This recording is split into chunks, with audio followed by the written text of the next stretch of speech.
Hello and welcome to 6.1 Lab 4, continuing on with functions. With this particular lab, of course, open this file like usual and open up the JS file. And here's what our problem statement is. We got to design a program where we're going to prompt the user for their first name, middle initial, and last name. And we're going to display that the user on the page where we're going to say, hello, John T. Public, or whatever, how are you? We're going to display their name on the screen using those three variables. So we're going to write our comments and stuff in the JavaScript file like you saw in the last lab. We're going to prompt them for the user input, use a function to format the full name the way we need to go with the three parameters, first name, middle, and last, and then put it back into a string. So the main function is going to get the name from the user with the prompts, call the full name function, then output the greeting to the page. So if we look at how our example is, hello John T. Public, how are you? If I refresh mine, I didn't answer the first time I loaded this page. Clay A. Hess. Then mine says, hello Clay A. Hess, how are you? So let's look and see how we did this. So in our HTML, again, just like before, we have an ID here that we can grab of our pre-tag.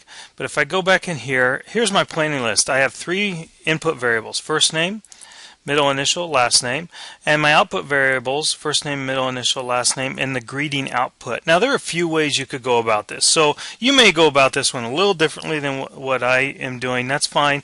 The point of this lab is to again talk about how one function calls another and how information is passed back and forth. So I'm going to prompt the user for their information, store that information, pass it to the full name function, and then I'm going to return that back to the function and output to the screen.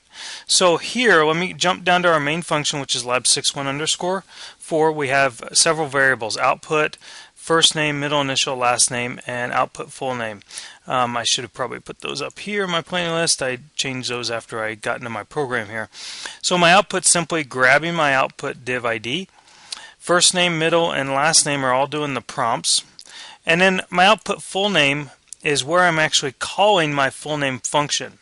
Okay, so this right here, output full name variable, is going to store the information from full name function. Now notice I'm passing the variables that I just prompted them for in my full name function because I have three parameters: first name, middle initial, last name.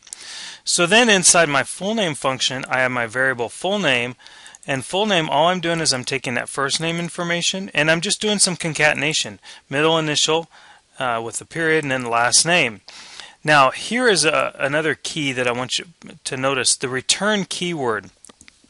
In the last one I didn't have that in there, and you don't always have to have it in there. That return keyword does a couple things.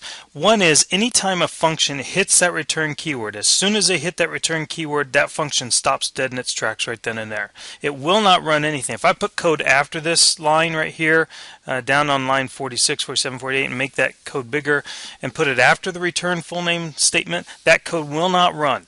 As soon as it hits that return keyword, it stops it after that line.